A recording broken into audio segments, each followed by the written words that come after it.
SSC এর journey তো শেষ, এখন ইন্টারমিডিয়েট লাইফ মানে শুধু চিল আর চিল, তাই না? না, যারা এরকম চিল মার্কা চিন্তা ভাবনা মাথায় রাখতেছো সেটাকে এখনই কেউ করে দাও, বিকজ লাইফের সবচাইতে কমপ্লেক্স এবং সবচাইতে সেন্সিটিভ পার্ট গুলোর মধ্যে একটা হইতেছে কলেজ টাইমলাইন।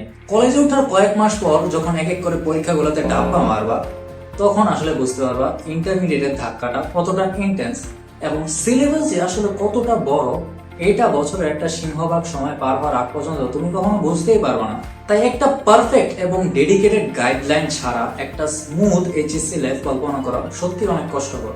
এই বিশাল সিলেবাসটা শেষ করে এমনিতে অনেক কষ্টে, তার উপর পরিস্থিতিটা আরো ভয়াবহ হবে যদি তোমার কলেজ সিলেকশনটা ভুল হয়। মানে ভেবে দেখো, তুমি না বুঝে অনেক দূরের একটা কলেজ সিলেক্ট করলে, পরে দেখা গেল তোমার সেখানে যাতায়াত করতে প্রতিদিন রাস্তায় 2 থেকে 3 ঘন্টা করে সময় নষ্ট হইতেছে। যেখানে কলেজ লাইফের প্রত্যেকটা মুহূর্ত তোমাদের জন্য অনেক মূল্যবান, সেখানে এরকম দৈনিক 2-3 ঘন্টা করে যাতায়াতের সময় নষ্ট করলে এইচএসসি সিলেবাস শেষ করা নিতান্তই বিলাসিতা হয়ে দাঁড়াবে। আবার ধরো কলেজ দূরে হওয়ায় তুমি ভাবলে যে কলেজে যাবে না, বাসায় নিজে পড়ে অথবা অনলাইন কিংবা অফলাইনে কোনো কোচিং এর মধ্যে পড়ে তুমি এইচএসসিটা পার করবে। কিন্তু যদি এরকম হয় কলেজ অনেক স্ট্রিক্ট এবং 70 থেকে 80% উপরে তোমার উপস্থিতি থাকা লাগতেছে কলেজে, তখন তুমি করবা আরেক মাইন্ড কার্ড চিপায়। আবার ধরো তুমি চাইতেছো একটা স্বাধীন এবং শান্তিময় কলেজ লাইফ, কিন্তু ভর্তি হয়েছে এরকম একটা প্রেশার কুকার মার্কা কলেজে যেখানে তোমাকে প্যারা দিয়ে লিটারালি ন্যাড়া বানিয়ে ফেলা হইতেছে, তখন তোমার কলেজ লাইফটা পুরোপুরি বিস্বাদ হয়ে যাবে।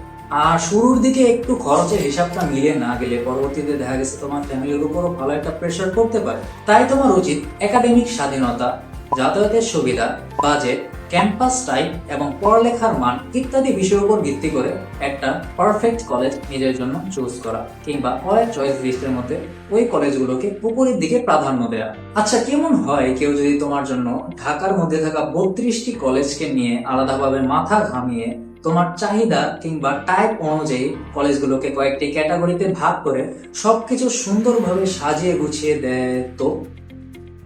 And then guess what? আমি আমার এই ফুল ফর্ম ভিডিওটার মধ্যে ঠিক এই কাজটা করার চেষ্টা করছি। যতটা সম্ভব কম্প্যাক্ট ভাবে, অনেক বেশি ডিটেইল কিংবা অনেক বেশি ন্যারো না করে, ঠিক যতটুকু তোমাদের না জানলেই নয় অতটুকু উল্লেখ করার মাধ্যমে ঢাকার মধ্যে থাকা সেরা 32টি কলেজ সম্পর্কে তোমাকে একটা আইডিয়া দেওয়ার চেষ্টা করছি আমি এই ভিডিওর মধ্যে।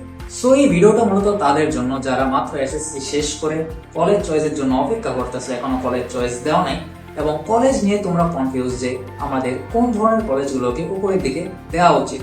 যারা নিজেদের পড়ালেখার টাইপ এবং সামনে কাঙ্ক্ষিত কলেজ লাইফের ভাইবকে মাথায় রেখে নিজেদের জন্য মোস্ট সুইটেবল কলেজগুলোকে নিজের কলেজ চয়েস লিস্টের উপরের দিকে প্রাধান্য দিয়ে রাখতে চাও, আর যারা ভিড়ের মধ্যকার অধিকাংশ স্টুডেন্টের মতো ইন্টারমিডিয়েটের পড়ালেখার কমপ্লেক্সিটি আর সিলেবাসের জাম্পকে আন্ডারএস্টিমেট না করে কিছু স্মার্ট ডিসিশন নেওয়ার মাধ্যমে বড় বড় পরিবর্তনগুলোর সাথে যতটা সম্ভব খাপ খাইয়ে নিয়ে একটা স্মুথ কলেজ লাইফ প্ল্যান করতে চাও, তাদের জন্য এই ভিডিওটা খুব ইনফরমেটিভ হতে চলেছে। সো তুমি যদি ওই স্টুডেন্টদের মধ্যে একজন হয়ে থাকো, তাহলে তুমি আমার চ্যানেলে গিয়ে অথবা এই ভিডিওর টাইটেলের নিচে দেওয়া লিঙ্কের মধ্যে ক্লিক করে ওই ফুল ফর্ম ভিডিওটা দেখে আসতে পারো, শুধুমাত্র কলেজ চয়েস সম্পর্কে একটা ধারণা নিতে এবং ইন্টারমিডিয়েটের পড়ালেখার কমপ্লেক্সিটি এবং সঠিক সময় কিভাবে সিলেবাস সম্পূর্ণরূপে কার্যকরীভাবে শেষ করা যায় এই বিষয়ে বিস্তারিত ভিডিও ইনশাল্লাহ আমি আগামীতে আনার চেষ্টা করব।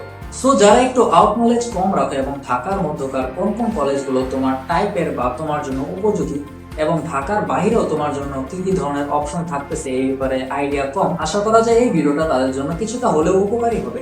সো আজকে এই পর্যন্তই, দেখা হচ্ছে অন্য কোনো একটি ভিডিওতে। আল্লাহ হাফেজ।